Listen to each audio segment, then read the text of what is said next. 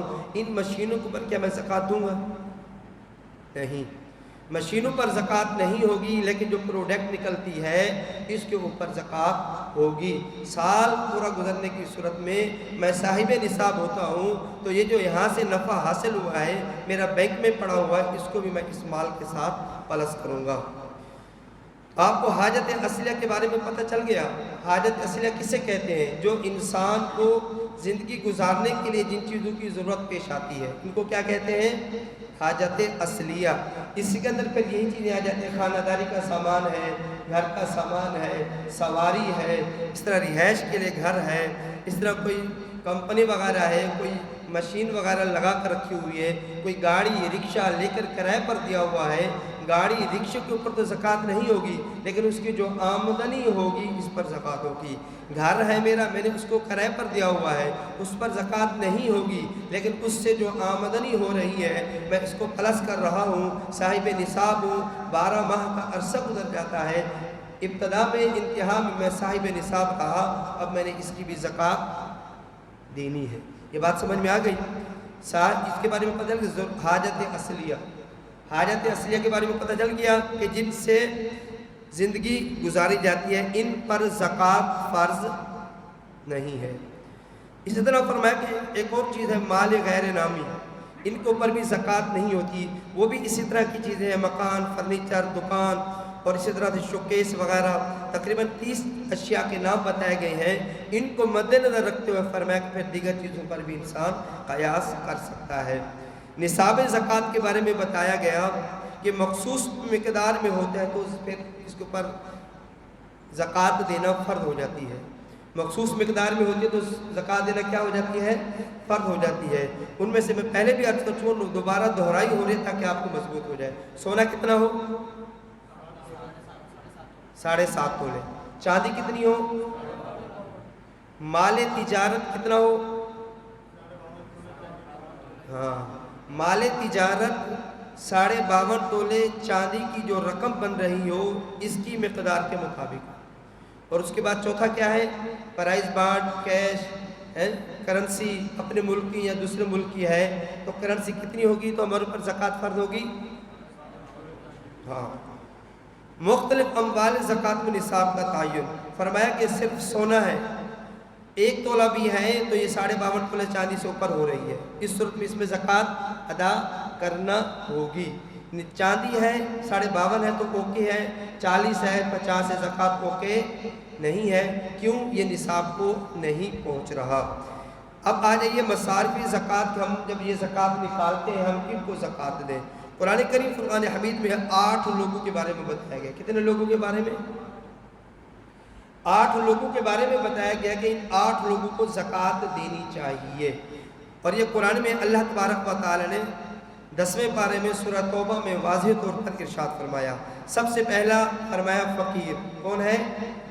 ہاں، آج ہمیں پتہ چلے کہ فقیر کہتے کس کو ہیں.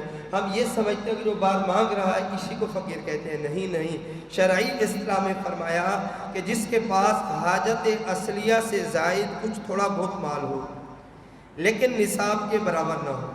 52.5 تولے چاندی کی رقم یا سونا اتنا یا چاندی جس کے پاس نہیں ہے یہ کیا ہے؟ شرعی فقیر ہے. یہ کیا ہے؟ شرعی فقیر ہے. اس سے کم ہے یہ شرعی فقیر ہے. 52 تولے سے زیادہ ہو گئی، رقم کی مالیت کے اعتبار سے زیادہ ہوگی تو یہ شرعی فقیر نہ رہا. جو مانگ رہا ہے اگر وہ کہہ بھی رہا ہے نہیں کہہ رہا تو ہمیں اس کا اعتبار نہیں کرنا، بلکہ ہم نے اس کو دیکھنا ہے کہ فرمایا جس کے پاس حاجت اصلیہ سے زائد تھوڑا بہت کچھ مال ہو اور وہ صاحب نصاب نہ ہو رہا، اس کو کیا کہتے ہیں؟ فقیر شرعی کہتے ہیں. اس کو ہم اپنی زکوٰۃ دے سکتے ہیں. دوسرے قسم نمبر پر ہے مسکین. پہلے نمبر پر فقیر کو دے سکتے ہیں. فقیر کی تعریف آپ نے سن لی، اب کہہ رہے ہیں کہ مسکین. مسکین کس کو کہتے ہیں؟ جس کے پاس کچھ بھی نہ ہو، یہاں تک کہ ایک وقت کے کھانے کا بھی محتاج ہو. جو فقیر ہے وہ مسکین سے اعلیٰ ہے. مسکین لوگ کیٹیگری کا ہے.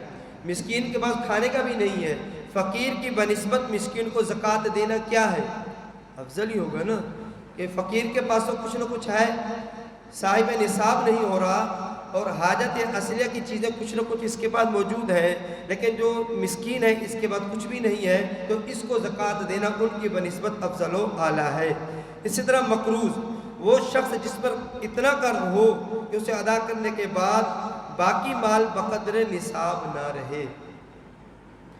ایک ایسا شخص ہے کہ جس نے قرضہ لیا ہوا کسی سے، قرضہ لے کر کے رکھا ہوا ہے، اور یہ قرضے کو ادا کرتا ہے تو اس کے پاس اتنا نصاب نہیں بچتا، اتنا مال نہیں بچتا کہ وہ نصاب کو پہنچ سکے۔ مثال کے طور پر میں نے کسی شخص کو پیسے دیے، زکوٰۃ دی، وہ کسی کا مقروض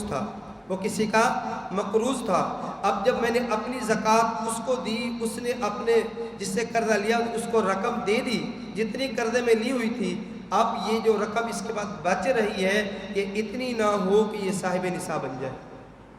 اگر یہ خود صاحب نصاب بن گیا تو پھر کیا ہوگا؟ خود صاحب نصاب کو خود کو زکوٰۃ دینا ہوگی۔ تو جس کو ہم نے رقم دی، اس شخص کو جس نے کسی کا قرضہ دینا تھا، ہم سے لے کر اس نے آگے قرضہ دے دیا، اب اس کے بعد کچھ بھی نہیں بچا، یہ بھی درست ہے۔ فرمایا ایسے کو بھی انسان زکوٰۃ دے سکتا ہے، قرآن نے ان کے بارے میں بتایا ہے۔ فی سبیل اللہ 7ویں نمبر پر، راہ خدا میں جہاد کے لیے محتاج کو حج کے لیے، طالب علم دین کے لیے، بشرط کہ شرعی فقیر نہ ہو، راہ خدا میں جہاد کرنے والے کو زکوٰۃ دے سکتے ہیں۔